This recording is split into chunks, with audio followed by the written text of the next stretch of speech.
So the first thing I wanted to ask you is just your memories of Stampede Wrestling and wrestling for Stampede. Stampede Wrestling was a good event, and the people that performed in it were from all sides of the country, so it was a good place. And did you get along well with Stu? With who? With Stu Hart? Stu Hart and I were friends for a long, long time, and his whole family I knew, most of them very well, and the others, fairly well. And what are your memories of Dynamite Kid from those days? Dynamite Kid back during that year was really, really over up in that area, and had a good name for himself. And there ain't a heck of a lot more you can add to that, but he was a good performer. And you wrestled a lot for the AWA. You were tag team champions with Larry Hennig there. And what were your overall memories of the AWA and working for Vern Gagne? The AWA was, at one point in time, was ran right, and was ran in the same frame of mind that just about any top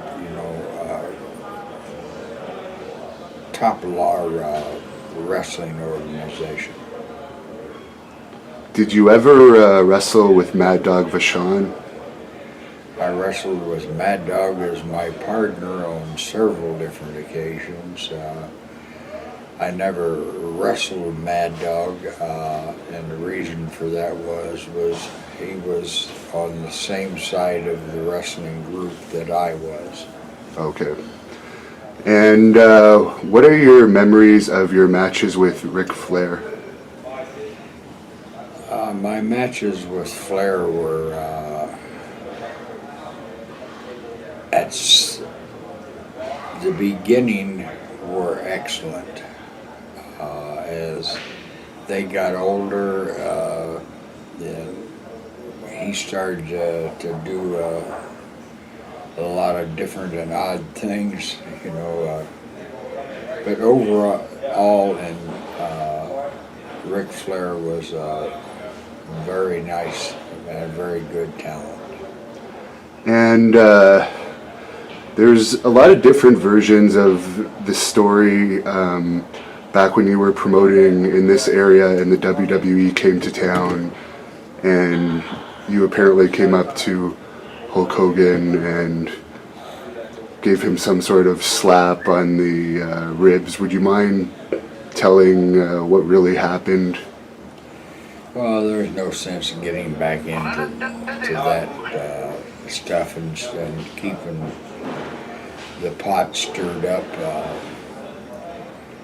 At that point in time, the people that had what they were called back then territories, and you had a lot of money invested in those territories, you didn't like what was going on at that point in time.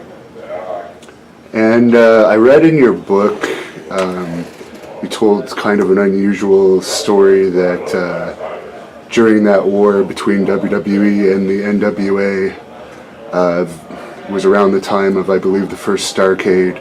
Vince McMahon flew you out for dinner in Connecticut, and you ended up in kind of an amateur wrestling match with him. I was just wondering if you could tell that story, because I found it quite comical. Well, stories like that are so long gone, and the only people that cared about it were the people that were actually in the wrestling profession back at that point in time. But and obviously, you ended up going to WWE and became the king of wrestling. You feuded with Hulk Hogan. What's your greatest memory of your stint in the WWE as a wrestler? Well, just being able to travel with the NWA all the time I was champion. I was in a particular territory for a week to 10 days and then moved on to the next, and it was just kind of like that. It was a pattern type of layout. And in with Vince, you'd wrestle in the New York area on one day and then Miami, Florida on the next, or, just the travel difference in it. What do you have a particular favorite match from your time in the WWE as the King? Well, the most favorite that sticks out in my memory is the time that I won the title for the 8th time, and was one more than had ever been held by anyone involved in wrestling, period. And who did you win it from that time? I knew you were going to ask me that, and right now, just sitting here talking with you, I can't think of I'll look it up and add it in. I don't want to say the name and say the wrong one. And you've feuded a lot with Terry Funk, I believe, and Terry, Dory, and Dory whole Senior. family. What's your memories of working with the Funks in general? In general, in that area, it was unbelievably easy to go out there and perform and have them just wanting, or the people in the building or wherever, just wanting to cut your throat because you were in the ring with one of 3 people that they truly loved. And you've been in quite a few car accidents and have come back from a lot of injuries when people said you'd never wrestle again. How do you keep positive and motivated in situations like that? Well, I just wasn't ready to give up. And even today, if people would believe in that, if you're not ready to give up, You can answer that if you wish. I'll just stop it. Now, you had a very famous match at the Orange Bowl with superstar Billy Graham. Can you tell me your memories of that and your thoughts on Mr. Graham in general? In general, he was a good guy. And at his point in time, he was considered and was a very good in the ring. There isn't too much bad that I would have to say about him, period.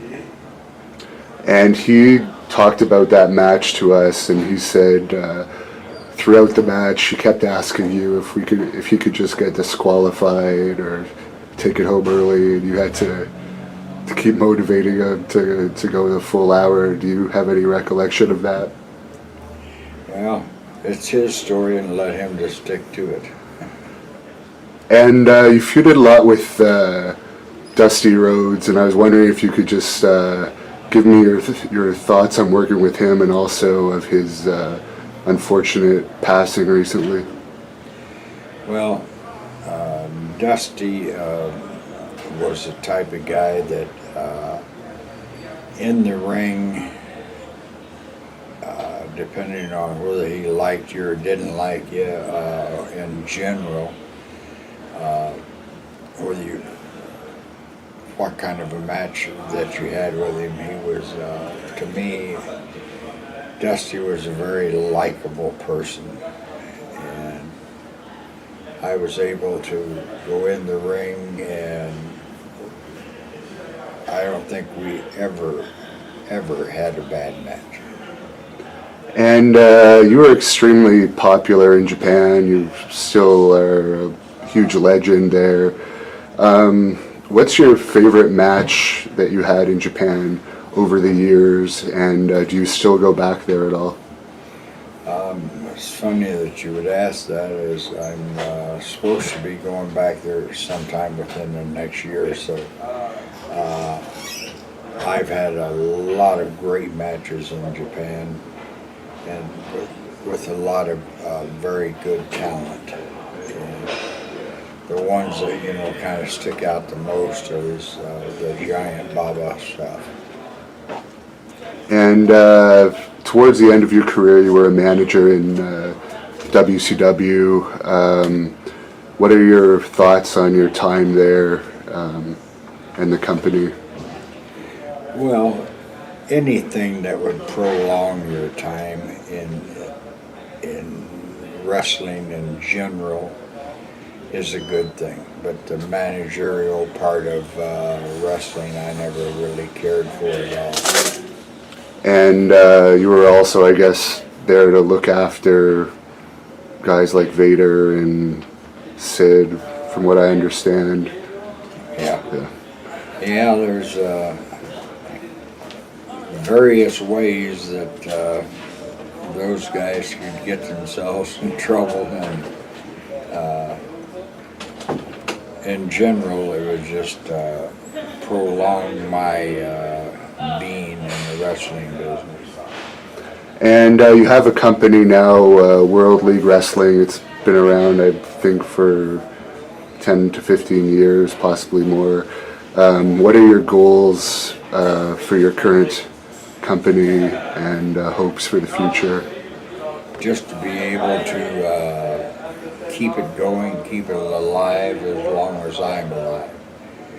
Because this keeps me involved in the one business that I have been involved in since I was 15 years old, and truly, truly love to do. And it's the only job I've ever had in my whole entire lifetime. And I guess probably your best known student from the World League Wrestling School was Trevor Murdoch. Do you have anything to say about him? Trevor is a good talent, and as long as he keeps his head straight and on right, he's still a good talent. There's a lot of